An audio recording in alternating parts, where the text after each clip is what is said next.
But let's continue talking about great coaches. You were talking about how you're excited about Dan Campbell and what he's doing there. And you had mentioned earlier how he's able to kind of squeeze and maximize the talent out of these guys. And one of those players was the wide receiver, Amon St. Brown. And I personally am not a fan of him. But if you were watching our show, or if you ever have watched our show, you know that Justin Morsaz, one of our guys here, is absolutely fascinated by this man. He finished as the wide receiver 23 last year, which in retrospect was just a really strong end to the season once they kind of figured out what they wanted to do. And that's what you were talking about when those games started to get a little bit competitive. Amon St. Brown was a guy who stepped up. He's currently the 21st wide receiver off the board, which is the middle of the 5th round. Personally, I'm a little bit lower on him. I have him right around that 30 range. And I'll hand it over to you, the Detroit specialist. What are you thinking? What are your thoughts about Amon St. Brown? Yeah, I like him as a wide receiver 3-4, a solid uh, flex play, a guy you bring off the bench, especially in plus matchups. And I think that we have to. So I'm both on board with him at the right price. To say like that's any player, you get him at the right price, boom. But him specifically, I think he's got the potential of really good uh, a boom bust potential, I would say, where based off of the matchups, based off of how the Lions go into this season, um, I could see it going a couple ways where there's a path to him getting some every week targets because of how he finished last year. I really see there becoming maybe a report between him and Goff to where he could become that safety net, that kind of like check down. There were a lot of Totally. plays where he was even behind the line of scrimmage when he caught the ball within 10 yards of the line of scrimmage, and has that run after the pass potential there. But the real thing that we have to keep in mind is he boomed last year after the devastation that hit the team with injuries. Mm-hmm. Hawkinson was down. I think Swift was down. They just didn't have anyone else to throw it to. Yeah. So that opened up the targets for him. Now we're going to see Hawkinson come back, Swift come back. We've got the addition of Jameson Williams. Amazing name, by the way. As a graphic designer and fan of the team, I just can't wait to both create I like Jameson whiskey, so Oh, create goodness. something with that, or Tennessee Williams. A lot of potential there for really great ideas. But I digress. I just think that there's a case of two options where he might be kind of way down the depth chart as far as target shares, or he could be that safety blanket and really kind of make his owners happy, is the fantasy owners happy with having him. So we'll have to see because it's still really early in the season. 100%. Still way too early to call to see how these things play out, but this is what we fill our time with, right? Speculation Mhm. and the hope of what is, right? The whimsical thought of what if. There's a reason why I do have them ranked a little bit lower than usual, and it's just because some of the guys that are also going in that 5th round, I think there's just better quarterback play. You have Marquise Brown, who's essentially on a new team, going to be filling in for DeAndre Hopkins for the time being. That's a step up, and he's also playing with a better quarterback in Kyler Murray. Yep. Amari Cooper, if Deshaun Watson plays, which is likely not going to happen at this point, so he might actually, let's just say this, Amon St. Brown might scoot up a little bit in the next couple of days. But Mike Williams and Jerry Jeudy, even though that's a bigger question mark with Jerry Jeudy, I still like those guys just purely because of the quarterback play that they're going to have this year. Whereas we talked about Jared Goff, you don't know what you're going to get from him week in and week out. You might get those head scratching plays. You might get some star studded plays, but can that withhold and stand the value of a wide receiver? And that's kind of why I have him where he is. But it seems like we're in the same general range. Before we talk about the rookie and the whiskey promotion that you have in mind with him, the branding that goes with it, let's talk a little bit about DJ Chark, just because I think he's more of a dart throw as in terms of kind of where he's going. He did sign there on a 1-year deal. Correct me if I'm wrong. Yep. But you have some notes here. He's currently the 54th wide receiver off the board. I mean, are you really even drafting him? He's kind of like a late round guy. But is there anything out there that you see appetizing, or is he more of a distraction?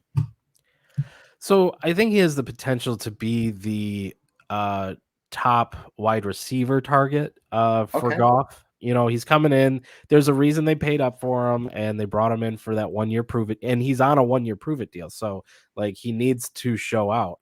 And I just don't like Goff. If this was any other quarterback, I would be so much higher on Chark here. And he's shown that he can be a solid option at wide receiver. And so he's one of those where if I don't have any Lions wide receivers and I have to get one, he's probably the first one I'm really going to think about. But it's also going to be really spread out as far as target shares, with having Hawkinson back. Swift is going to take some shares because he'll pass catch out of the backfield there.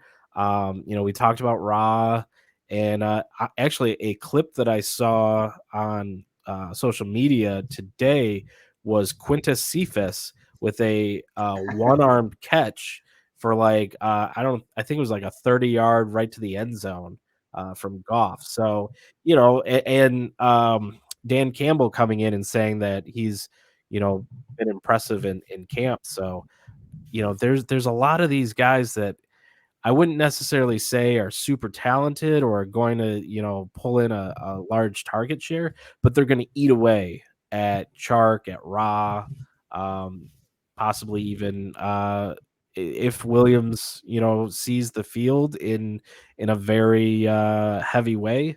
These are all just it's very spread out, and I It's think they're very, on yeah, purpose. I totally understand. And a lot of times what happens to fantasy players, and this is from my experience, which I'm happy I'm kind of out of that thought process now, is that, with running backs, oh, they drafted a running back. Oh, there's a free agent running back signing there. You get so worried that they're going to eat into those touches because running back touches are so valuable. Whereas in the field and scope of wide receiver, you can't always look at it as a negative team if a team adds a piece Mhm. because they're opening the field more, they're giving more opportunities. So a guy like DJ Chark coming in could give more room to those underneath targets for a guy like Amon St. Brown or DeAndre Swift for that matter. So I like the addition. He's still a guy that's going in the 14th round. He's a dart throw at best, Yeah. but um, let's take a second here to talk about the other guy they added, the rookie. And this is going to segue into a little bit of rookie rankings here. And we are running well over time. So we're just going to start running through these things. But I appreciate you staying with me. Jameson Williams, Jameson Williams, currently the 53rd wide receiver off the board. So him and Chark going neck and neck. Personal ranking, I have him at 48th. Nathan, in redraft, obviously he's a flyer, but in Dynasty, you have him as a top 5 pick. Yeah. Let's talk about that because it's a perfect segue into your top 5 rookie wide receivers for this year. I have it right now as Treylon Burks, Drake London, Chris Olave, Jameson Williams, and Garrett Wilson. You have Treylon Burks as well, Drake London, Garrett Wilson, Jameson Williams, and Chris Olave. So we essentially have them in the same spot. Is there a reason why you like these other guys a little bit more? For me, we talk about this really great wide receiver class this year, but that's what generally happens. Is it the reason why you see a lot of these guys take so long to develop is because they come onto teams that are improving. So the Mhm. quarterback play on these teams is not the greatest.